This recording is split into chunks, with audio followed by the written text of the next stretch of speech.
투자라는 말 많이 들어보셨죠? 뭐 언론을 통해서 하도 많이 나오니까. 전세 보증금을 끼고 집을 사는 건데 이게 집값이 오르거나 유지가 되면 상관이 없는데 떨어지면 상황이 복잡해집니다. 자, 서울 일대 빌라 수백 채를 가진 다주택자가 세입자들에게 전세 보증금을 돌려주지 않고 잠적했습니다. 지금까지 드러난 피해자만 수백 명인데 아직 피해 사실을 모르는 사람들도 적지 않은 것으로 보입니다. 자, 무슨 일이 벌어지고 있을까요? 지금부터 따라가 보시죠.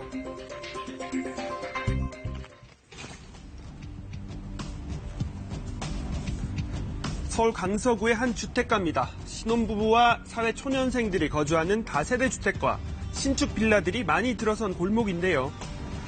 몇 달 전부터 이 골목에 집주인 강모 씨의 세입자를 찾는다는 전단지가 여기저기 붙었습니다. 대체 무슨 일인 걸까요?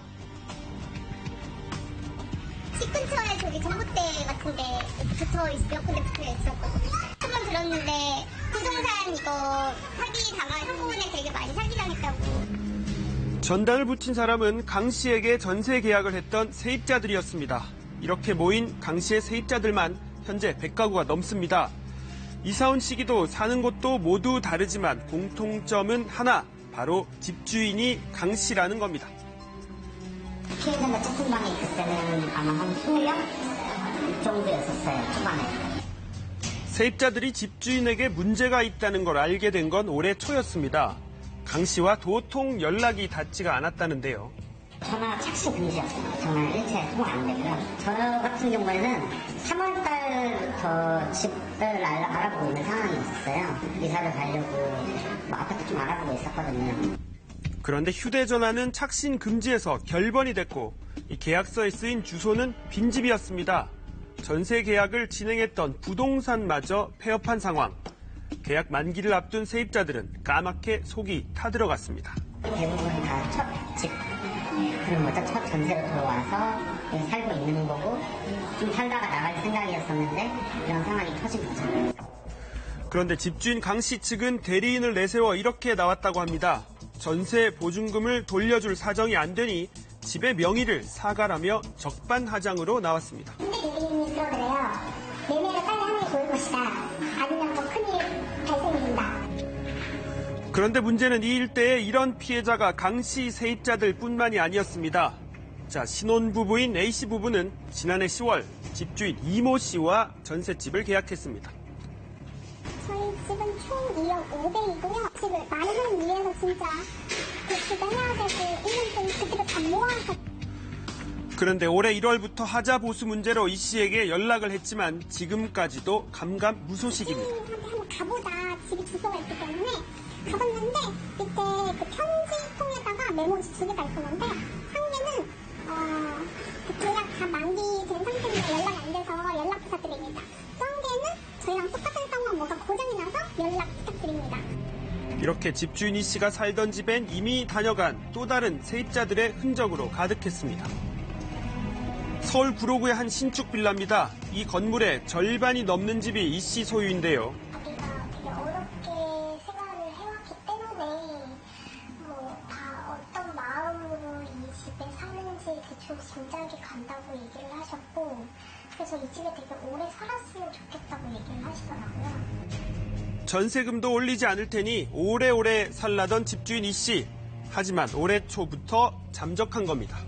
자, 이 씨와 계약한 세입자 과연 얼마나 될까요? 대부분 계약 기간을 보니까 2017년에서 2018년 사이에 가장 많이 이제 그 집을 늘렸더라고요. 50채 정도 됐었는데 지금 500채가 넘는다. 그렇게 얘기했다고 하시더라고요. 강서구, 양천구부터 이제 시작을 해서 저희 구로구, 금천구, 부천, 의정부, 인천 계속 늘어나는 추세니까요. 어디까지 얼마나 있는지 저는 정확하게. 대다수 세입자들은 현재 전세 만료 일자가 될 때까지 불안한 마음으로 하루하루를 보내야 할 처지에 놓였습니다. 형사적으로도 지금 계약서 상의 문제도 없었고 이중 계약도 아니고 하니 죄를 물을 수도 없다고 하시더라고요. 근데 지금 이분이 해외에 계신지 국내에 어디 계신지 이것조차 모르고 있으니 저희는 이제 7년에 피해 당할 날만 기다리는 거죠. 신혼부부와 예비부부가 많은 피해자들은 어떤 계획도 세울 수 없게 됐다며 막막함을 토로하고 있습니다. 지금 스트레스 너무 많이 받고 집이 어떻게 될지 모르기 때문에 저희는 이제 임신 계획을 조금 미뤘어요. 어떻게 될지. 내년에 이제 이사하면서 결혼식이랑 같이 올릴 예정이었거든요. 근데 이것 때문에 아무것도 알아볼 수 없게 돼가지고 잠도 안 오고 저 진짜 눈 뜨면 2-3시거든요. 저희 진짜 힘들게 모은 돈으로 집을 마련했는데 나갈 때 돈을 못 받으면 어떨까. 그리고 진짜 막막하고 말할 수 없어요. 전세 계약이 끝날 때까지 집주인이 나타나지 않는다면 어떻게 될까요? 전세 보증금을 온전히 돌려받기는 현실적으로 어려울 것으로 보입니다. 경매로 넘어가게 되면은 가격이 떨어집니다, 보통 감정에서. 그러면 이제 그 금액을 못 받을 가능성도 생기지만은 그게 가장 안전한 방법이 아니냐. 전세 세입자가 자기 돈을 조금 더 이제 보태가지고 그 집을 매입하는 방안인 거예요. 손해는 당쳐야 될 거예요. 강 씨와 이 씨, 이들은 과연 얼마만큼의 집을 소유하고 있었던 걸까요? 대부분의 전세 계약 만기는 올해 말에 집중된 것으로 알려져 피해 규모는 더 늘어날 수도 있을 것으로 보입니다. 피해자들은 청와대 국민청원에 나섰습니다.